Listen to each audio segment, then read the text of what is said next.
Hey everybody, welcome to Wake Up Southern Oregon. I'm Megan. I'm Amy. I'm April. And I'm Cassidy.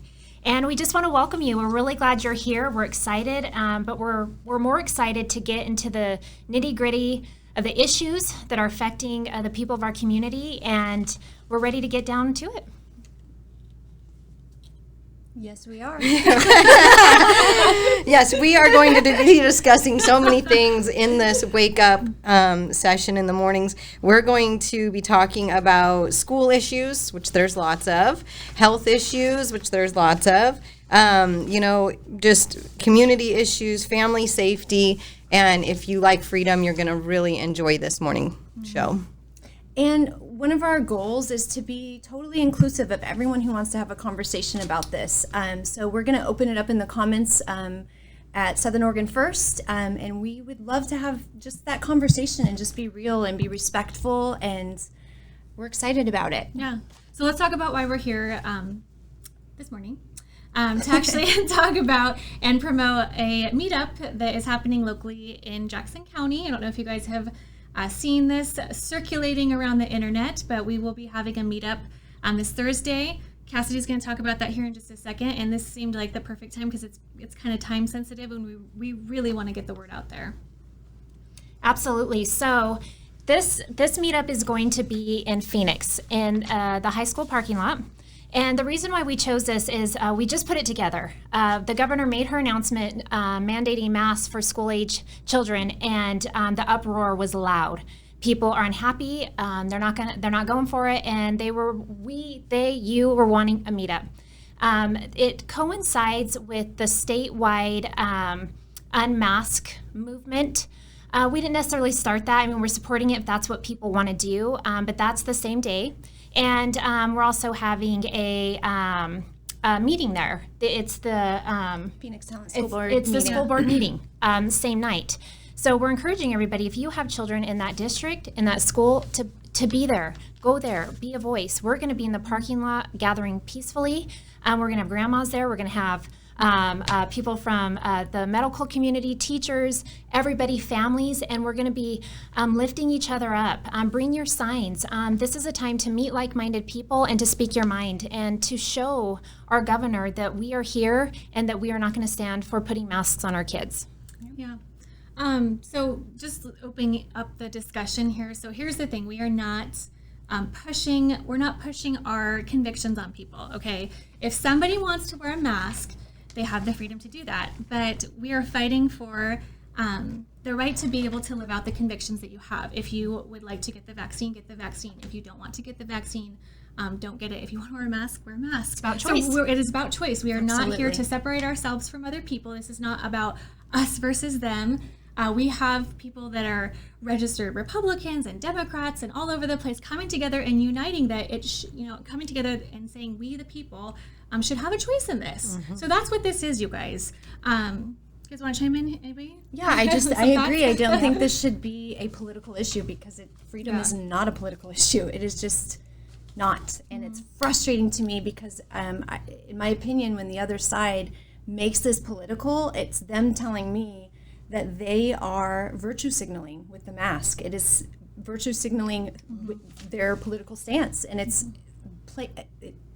so frustrating. So frustrating to us because I feel like another argument that we get a lot of or maybe I should say accusation, is that we don't follow the science. And in fact, the science is exactly what I follow. And the science tells me that this is a flu virus that has a 99+ % rate across the board, no matter what age you are. Yep. It tells me that children are not affected by this virus nearly at all. Pediatricians agree that this is very damaging to children. It is damaging to their physical, their mental, and their learning capabilities. That's why we're doing this. This is child abuse, as far as I'm concerned. This is child abuse. Yes. And I don't have any horses in this race. My children are all out of school. I don't have to worry about this. But I am worried about it because this is my community. This is my nieces, my nephews, my cousins, it affects all of us, and we need to take a stand. And if we don't, nothing will change. The kids are first, but we're next. Yeah. Yep. That's the issue here. They're masking the kids first, but we are next. And teachers and people in the medical field are already feeling this, but This is just the beginning of a big agenda. Yeah, I think parents are just really, we pay taxes and we should have a vote in what goes on in our schools. And there's so much overreach, which we have been on other issues already, but there's overreaches in, schools were busing our kids to get vaccinations. That's not their job. That's overreach. That is a parent's job. There's certain things that parents are responsible for, and the school should be teaching the subjects. And we should have a say, not these school boards telling us that we don't have a vote in what they're doing. So I think we're just a lot of parents ready to voice their opinion. We went along with it last year. This year, no one is wanting to go along with it. Our kids don't want it. You talk to kids all the time that do not want to go to school. It's hot. They're at recess. They're trying to run around in a mask, come in the classroom. They're out of breath. They're hot. They're still masked. A lot of them had to bring their own water bottles to school because they couldn't use the drinking fountain. These were all things I was hearing from different people. Then parents have to go to games masked to watch their kids play sports. And there's been real serious damage to certain kids during sporting events and different things. So I think for us, it's a freedom issue, and it's time for us to be loud about our freedom and be heard on this side. We flattened the curve. We did the things we were supposed to do, wait till hospitals were prepared, and we're ready. So let's talk about, there's been some question as to, can I come if I'm not unenrolling my kid? Okay, this is for everybody. This is not an event where you can only come if you choose to unenroll, take your kid out of the school system. We just happen to choose that day because it's coincided. Coincided with that day. But here's the thing. I get that unenrolling your kid is not an option for everybody, but if 25% of the students were to unenroll, money, how you remove the power is you take your kid out of school. Okay. And it doesn't take a lot. So I understand that there's some parents that are not in that position to be able to do that, and they can't, and I get it.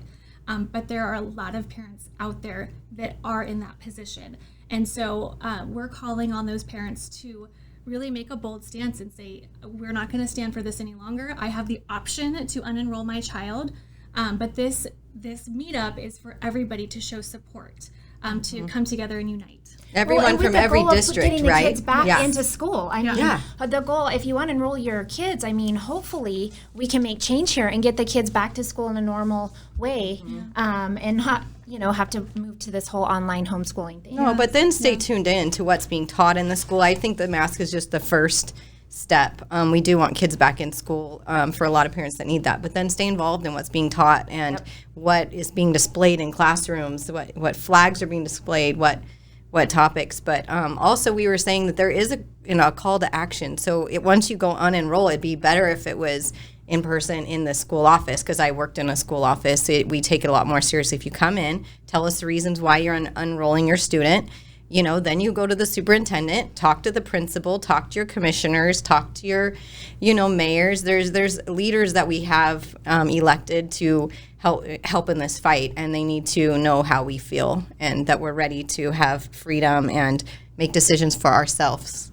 And I was going to say something similar, but you need to go to your schools and go to these school board meetings. So if this Thursday, if your children do attend Phoenix Talent School District, go to that meeting, sign up to speak. You cannot expect any results if you're doing nothing. I know I said this last time, but it's so important. The government and the school system are not the parents of your children. You are. You are in control of that. And if you do nothing, if you don't take an active role in that, and know what they're being taught and know what they're being forced to do, wear masks, then you literally can't complain. You have to stand up. So by doing that by going to these school board meetings, by, like Amy said, taking action and getting a hold of them and letting your voice be heard as the parents of your children. And I think people are sick and tired of co-parenting with the government. Absolutely. Because it's not going very well. Well, it's not going very well. And I just feel, and if the thing is, another reason why we're doing this meetup is because the more people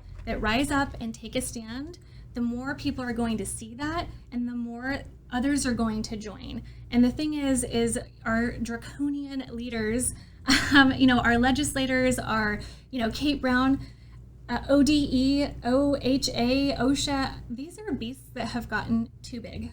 They have too much power. And we outnumber them, and they know that. And if we can show people that look, there's more of us than there is of them, and get more people to stand up and to stop complying. When the majority of the people, and I believe this 100% with all my heart, that we are the majority don't want this, but we can inspire the majority of the people to stop complying and to say no. This ends. Yes. So many people think they're alone in this fight. Yeah. And by having gatherings like this, by having talks like this online, we are sitting here telling you, you are not alone. By far, you're not alone. We have an army of people who are not wanting to stand for this, but we've got to get together, guys. That's the goal. That's the point right now, and it's time sensitive. Yes, silence is consent. And even if you're a grandparent, I was listening to a pastor today saying, even if you're a grandparent, you should be knowing what your grandkids are being taught. Absolutely. You should be involved. We've all dropped the ball, not just, I think we can all take, take that on ourselves for far too long. It is time to stand. Yep. And if we stand in this that is our issue, goal. then So people come will stand stand in at work. Phoenix Yes. at the Yes. at the high school. Thursday. So we've established where it's at, right? Oh, yes, yes. Okay. So Thursday. I didn't say the time. 5:45. Yep. Thursday, Phoenix High School in the parking lot. Yep. And again, just a reminder: those that have kids in the Phoenix and Talent District, go inside and make your voices heard. Those that do not will be standing outside. It is a peaceful Supporting gathering. them, yep. Supporting them. We will have signs, and we got to make this big. Yep, So we need everyone to We need participate. you to participate. And Teachers, tell everybody. you We know. only have 2 days, so go time. Go time. Yeah. Yep.